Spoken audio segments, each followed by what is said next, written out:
Shalom dan puji Tuhan saudara atas kebaikan Tuhan pada setiap kita, sehingga pagi ini saudara, dengan izin Tuhan kita boleh bangun dengan tubuh badan yang sehat, pikiran cergas dan semangat yang berkobar-kobar untuk mahu melayani Tuhan.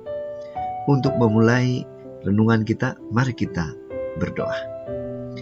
Bapa di surga, terima kasih atas kebaikan-Mu, karena bersama dengan kami pada pagi ini, sementara kami mempelajari, mendengarkan firman Tuhan. Dalam nama Yesus kami berdoa.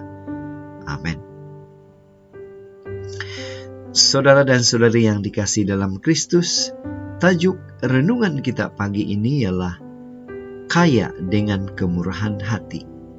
Mengapa dan bagaimana ini boleh terjadi dalam kehidupan kita? Firman Tuhan di dalam 2 Korintus 8 ayat 2 mengatakan, selagi dicobai dengan berat dalam berbagai penderitaan, sukacita mereka meluap, dan meskipun mereka sangat miskin, namun mereka kaya dalam kemurahan. Saudara, jika kita membaca kisah ini di dalam 2 Korintus 8 ayat 1 sehingga 7, ini merupakan salah satu kandungan surat Paulus kepada jemaat di Korintus. Untuk apa? Untuk menerapkan sikap murah hati dengan penuh kasih. Saudara, ada sebuah ilustrasi. Jerry, seorang pemungut barang terpakai dari Bandar Bekasi, Jakarta, Indonesia.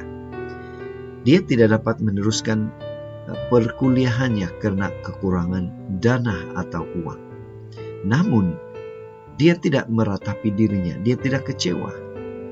Dia malah termotivasi untuk membantu warga yang tidak mampu di sekitarnya. Apa yang dia lakukan? Dia mengumpulkan uang dan dana dengan menjual goreng-gorengan seperti kuih dan lain-lain buatan ibunya. Ternyata saudara, ramai orang tergerak menolongnya, ramai orang tergerak mendukungnya, sehingga terkumpul beasiswa melebihi perkiraannya. Akhirnya saudara, dia boleh melanjutkan perkuliahannya dan meluangkan masa memberi kelas tambahan mengajar pelajaran bahasa Inggris secara percuma untuk anak-anak kampungnya.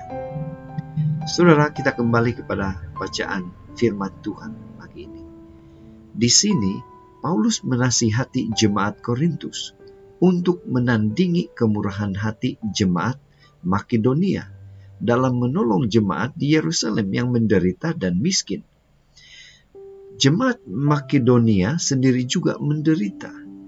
Namun, kasih Tuhan yang ada dalam hati mereka membuat mereka tetap bersukacita dan peduli kepada orang lain.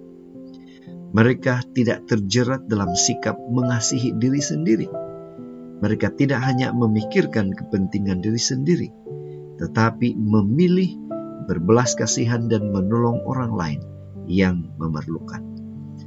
Bahkan saudara, mereka memberi melampaui kemampuan, bukan karena mereka kaya, melainkan karena berlimpah dalam kasih. Saudara, yang menjadi pertanyaan untuk kita ialah, apa aplikasi, apa penerapan untuk kita? Kita seringkali sibuk dengan persoalan dan kesulitan pribadi, sampai lupa dan tidak peduli di luar sana masih ramai yang lebih menderita dan memerlukan pertolongan. Kiranya kita boleh belajar untuk tidak hanya berfokus pada kesukaran dan penderitaan pribadi, tidak putus asa dan meratapi diri, tidak kecewa, tetapi tetap bersukacita dan peduli kepada orang lain. Itu sebabnya pada pagi ini panggilan untuk kita ialah jangan fokus hanya kepada diri sendiri, karena itu akan melumpuhkan atau membuatkan kita tidak rasa belas kasihan kepada orang lain. Inilah doa dan harapan kita. Dan mari kita bersyukur dan berterima kasih kepada Tuhan. Karena bila mana kita datang pada Dia, berserah hidup kita kepadanya, Dia atau Tuhan pasti akan memberikan kita kemampuan kekuatan untuk terus fokus dan semangat melayani orang yang memerlukan.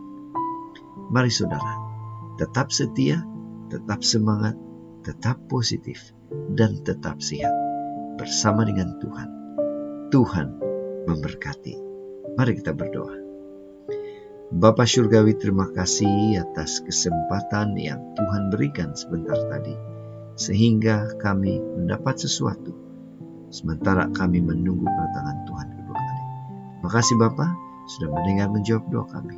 Dalam nama Yesus kami berdoa. Amin.